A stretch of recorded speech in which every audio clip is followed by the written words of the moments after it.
మే 7న civil defence మాక్ drills అని చెప్పి అవి దేశం మొత్తం జరిపించాలని ప్రతి రాష్ట్రానికి సర్క్యులర్ జారీ చేసింది మన దేశ ప్రభుత్వం.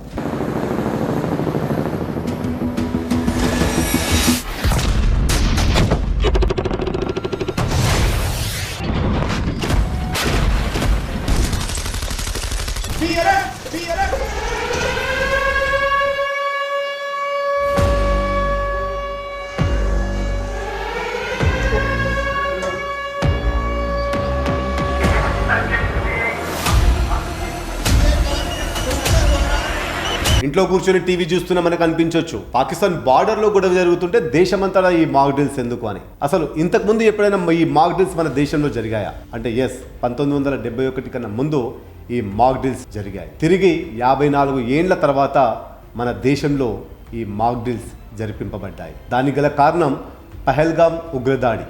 బుధవారం అంటే మే 7వ తారీఖున దేశమంతటా ఈ మాక్ డ్రిల్స్ నిర్వహించారు.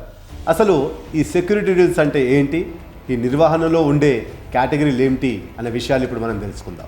సెక్యూరిటీ మాక్ డ్రిల్ అనేది డిఫెన్స్ వ్యవస్థకు చెందిన ట్రైన్డ్ ప్రాసెస్. రక్షణ వ్యవస్థ ఏ విధంగా పనిచేస్తుంది అని టెస్ట్ చేసి ప్రమాద సమయంలో ఎలాంటి ప్రాణ నష్టం జరగకుండా ముందస్తుగా ఎలా రియాక్ట్ అవ్వాలి అని జరిపే ప్రక్రియనే సెక్యూరిటీ మాక్ డ్రిల్ అంటారు. అసలు ఎందుకు సెక్యూరిటీ డ్రిల్స్ కండక్ట్ చేస్తారు? సిటిజన్స్ లో అవేర్నెస్ క్రియేట్ చేసి సిబ్బంది వెంటనే స్పందించి అదేవిధంగా స్పందించే సమయంలో ఏవైనా టెక్నికల్ ఇష్యూస్ ఉంటే ముందుగానే పసిగట్టి వాటిని సరి చేసుకోవడానికి ఈ సెక్యూరిటీ డ్రిల్స్ ఉపయోగపడతాయి. అసలు ఎలాంటి సమయాల్లో ఈ మాక్ డ్రిల్స్ నిర్వహిస్తారంటే ఎర్త్క్వేక్, వార్, ఫ్లడ్స్, తుఫాన్, టెర్రర్ అటాక్స్ ఇలాంటి సందర్భాలు ఏవైనా మనకు ఎదురైనప్పుడు ఎలా మనల్ని మనం కాపాడుకోవాలి అని తెలపడానికి ఈ మాక్ డ్రిల్స్ నిర్వహిస్తారు. అదేవిధంగా కొన్ని ప్రాంతాలని ఎంచుకొని లైక్ ఒక హాస్పిటల్, ఎత్తైన భవనాలు ఎంచుకొని ఆయా సంస్థలకి ప్రాపర్ ఇన్ఫర్మేషన్ ఇచ్చి ఈ మాక్ డ్రిల్స్ నిర్వహిస్తారు. సెక్యూరిటీ డ్రిల్లో ఇది కీలకమైన దశ. వైమానిక దాడులు జరిగే సమయంలో ఎయిర్ రైడ్ సైరన్స్ మోగిస్తారు.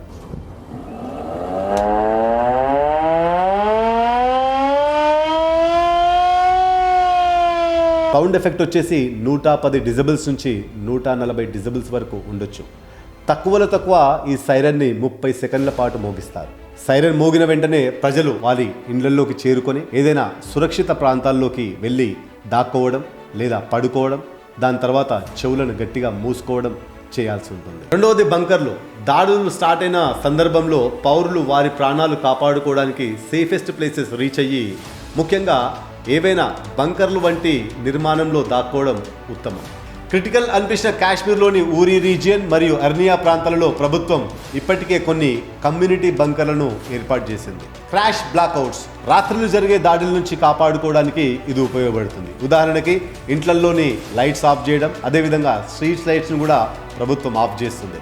ఇది శత్రువులకు అక్కడ ఎవ్వరూ లేరనే భ్రమని కలిగిస్తుంది. కేమోఫ్లాజ్ విధానంతో మిలిటరీ బేసెస్, విద్యుత్ స్టేషన్లు, డిఫెన్స్ సంబంధించిన కీ కంపెనీస్, అదేవిధంగా గవర్నమెంట్ బిల్డింగ్స్, దాంతోపాటు కమ్యూనికేషన్స్కి కీ హబ్స్ అయినటువంటి వాటిని కనపడకుండా చేసి మనము ఎయిర్ సర్వైలెన్స్ అటాక్ నుంచి తప్పించుకోవచ్చు. ఉదాహరణకి పాకిస్తాన్ తాజ్మహల్పై దాడులు చేసే అవకాశం ఉందని నిఘా వర్గాల హెచ్చరికతో ఆ కట్టడం శత్రువుల కంట కనపడకుండా అక్కడి గ్రీనరీలో కలిసిపోయే విధంగా దానిపై ఆకుపచ్చటి జూట్ వస్త్రాన్ని కప్పి ఉంచారు. దీన్నే కేమోఫ్లాజ్ విధానం అంటారు. ట్రైనింగ్ సివిలియన్స్ అటాక్ సమయంలో తొక్కిసలాట, గందరగోళం జరగకుండా నియమిత విధానంలో బయటకి ఏ విధంగా వెళ్లాలో శిక్షణనిస్తారు. అందులో భాగంగా అక్కడ జరిగిన ప్రమాదంలో ఎవరికైనా గాయాలైతే వారిని ఏ విధంగా సేవ్ చేయాలో కూడా ఇందులో భాగమే.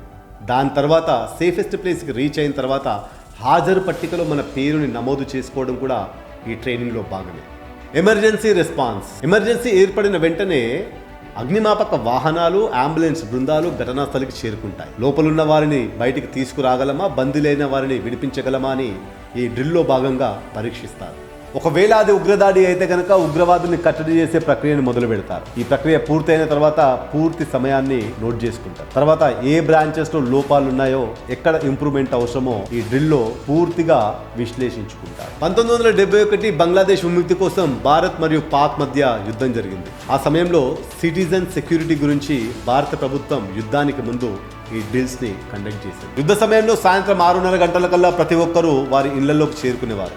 సైరన్ సౌండ్ వినిపించగానే ప్రతి ఒక్కరూ వారి ఇళ్లలోని లైట్స్ ఆర్పేసి సేఫెస్ట్ ప్లేస్కి రీచ్ అయ్యి నేలపై పడుకొని చెవులను మూసుకొని ఏమీ మాట్లాడకుండా గమ్మున ఉండేవారు. కార్గిల్ యుద్ధం అప్పుడు కూడా ఈ మాక్ డ్రిల్స్ జరిపించారు. కానీ అప్పుడు సరిహద్దు ప్రాంతాలైన కాశ్మీర్, రాజస్థాన్, పంజాబ్ రాష్ట్రాలకే ఈ మాక్ డ్రిల్స్ పరిమితమయ్యాయి. కానీ ఈసారి మాత్రం మన భారతదేశ ప్రభుత్వం భారతదేశ ప్రధాన నగరాలన్నింటిలోనూ ఈ మాక్ డ్రిల్స్ జరిపించారు. Thank you viewers. మా ఈ వీడియో మీకు ఇన్ఫర్మేటివ్గా అనిపిస్తే మా ఈ వీడియోకి లైక్ చేయండి, షేర్ చేయండి, అదేవిధంగా మా ఈ ఛానల్ని సబ్స్క్రైబ్ చేయండి. జై హింద్.